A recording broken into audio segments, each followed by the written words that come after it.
The package sat in my hands like a live nerve. No return address, no sender, just her name.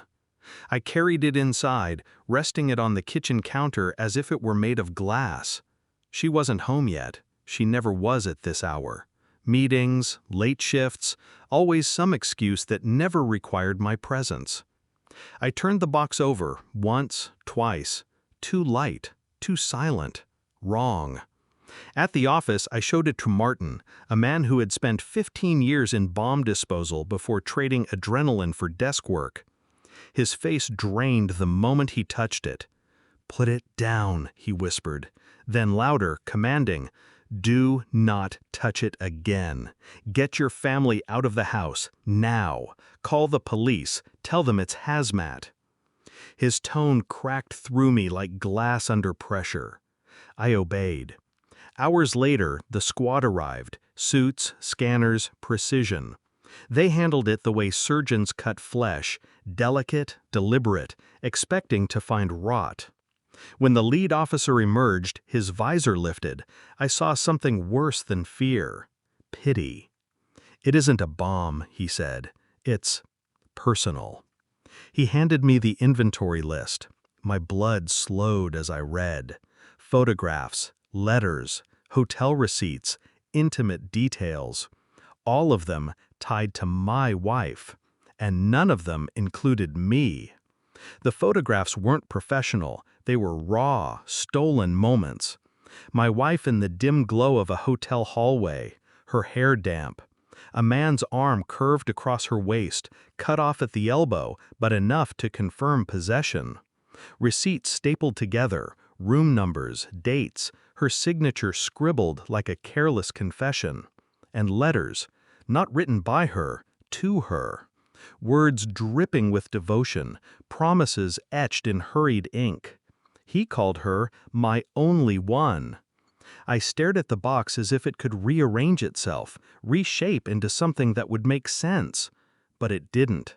Instead, the silence around me thickened. The refrigerator hummed too loud. The clock ticked with surgical cruelty.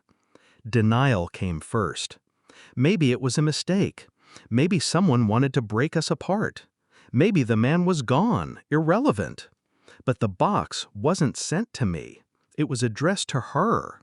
It was meant to be received, not intercepted. That detail cut deepest. This wasn't a revelation meant for me. It was her world spilling into mine by accident. And yet, who sent it? Who wanted me to see? I didn't confront her, not yet. Confrontation is for the weak, for the desperate who need answers. I wanted proof. Unshakable, merciless proof. I played the part of the husband still tethered to routine. Dinner conversations, work updates, a kiss goodnight that tasted of foreign cologne. Her phone lay carelessly on the nightstand. Too trusting. I learned the passcode the way you learn a melody, quiet repetition until it sinks into your bones. Messages. Deleted, but not gone. Last night was perfect. Next week, same place. Always signed with a single initial, R. Hotel reservations matched the receipts from the package. She wasn't clever enough to cover all her tracks. Love makes people sloppy. At the office, I ran a DNA test. Quiet, untraceable. Our daughter's hair, plucked gently from her brush. My own swab, clinical and cold. I told myself it was paranoia, but paranoia is just intuition dressed in armor. While I waited, I observed. Patterns revealed themselves. Late meetings, business trips that aligned perfectly with R's calendar, something I uncovered after one discreet search through company directories. He wasn't a stranger. He was her colleague, her boss. The truth wasn't circling me anymore. It was closing in. And I let it. The DNA results arrived in a plain envelope. I opened it at my desk, the world narrowing to black and white text. Probability of paternity, 0%. Not mine. Never mine. I folded the paper once, twice, sliding it into my jacket pocket as if it were nothing more than a receipt. My hand didn't shake. My breath didn't falter. Inside, I was collapsing. Outside, I was stone. That night, she returned home late. Perfume lingered sharp, over-applied. Her laughter too rehearsed, her excuses too casual. I handed her the envelope, said nothing, just placed it in her hands. Her fingers trembled before she even opened it. She knew. She always knew.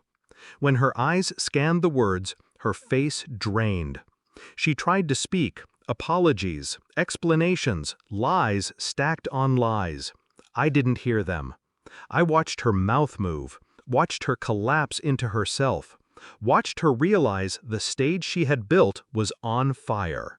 And I remained silent. The next morning I left the package, every photograph, every receipt, every letter on the polished desk of R. His secretary found it first, lips pursed as she carried it inside.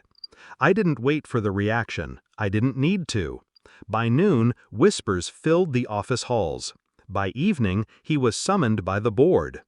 Married men in glass towers fall fastest when their sins are documented. At home, she waited for me, red-eyed, desperate. "Please, we can fix this." I looked at her, truly looked at her, the woman who had built a family on deception. "You already fixed it," I said quietly.